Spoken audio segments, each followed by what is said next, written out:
Здравствуйте, дорогие гости! Вы опять в гостях у печника Иванова Сергея Ивановича. В предыдущей серии вы, наверное, просматривали наши серии. Мы разбирали в этом доме большую сложенную печь на цементе. Ну и, конечно, внутри какой-то кирпич остался. Вот он, что осталось, который можно использовать, возможно. Ну и также на улице, видите, на цементе выложена была печь. Бывает такое. Что мы сделали? Мы сделали проект этой печи. Здесь будет печь отопительно-варочная для обогрева. И также камин. Используем металлическую топку камин. Эко-камин. Она недорогая, на самом деле. Преимущество и качество этой топки отличное. Стоит всего 45 тысяч. Но от нее будет, конечно, большой КПД. 18 где-то 20 КПД она дает. То есть холодный воздух заходит. У нас есть здесь с обратной стороны, если вы посмотрите. Там внутри у нас есть поддув. Сделали решеткой.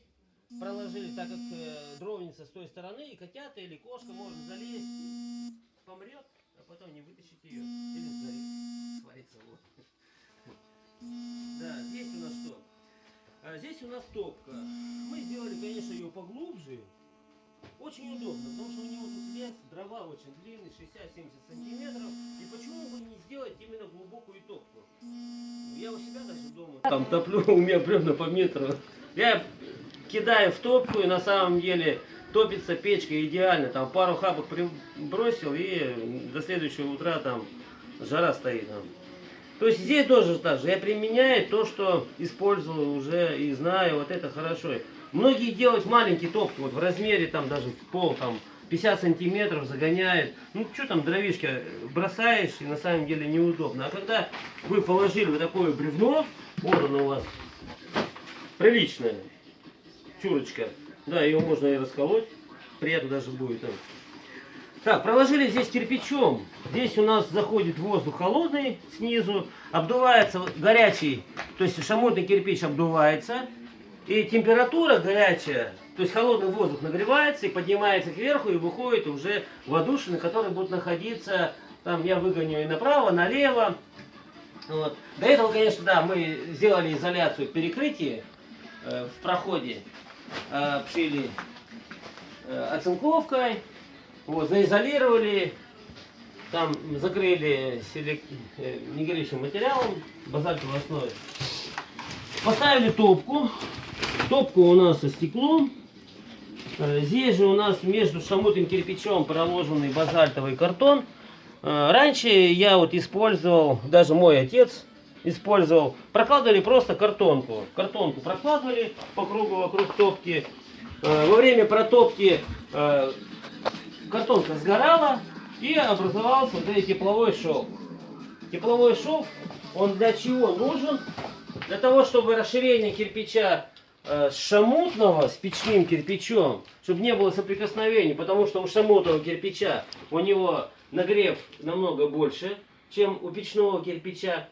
И расширение у печного и у шамотного кирпича разное. Никогда нельзя перекрывать, даже делать перекладывать шамотный с печным кирпичом, так как расширение большое у шамотного и трескаться будет. Опыт показал, что делать всегда нужно отдельно шамотный кирпич, печной кирпич.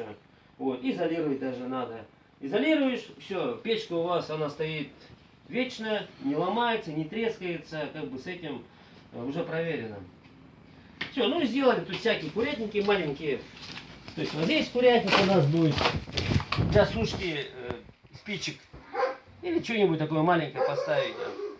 Здесь у нас полка по камину. Дальше, ну сейчас грязно. Камин у нас, конечно, ужасный, грязный, потому что глина у нас тут, вот какая глина. Просто прелесть. Она тонкая.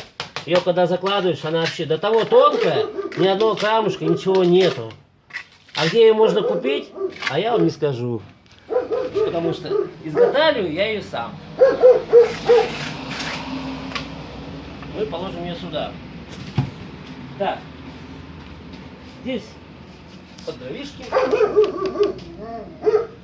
Так что заходите, гости добрые, просматривайте наши работы, звоните, есть телефончик, обращайтесь, задавайте вопросы, построим. С вами был Печник Иванов и оператор Мишка Картополов. Все правильно, Михаил Картополов. Пока.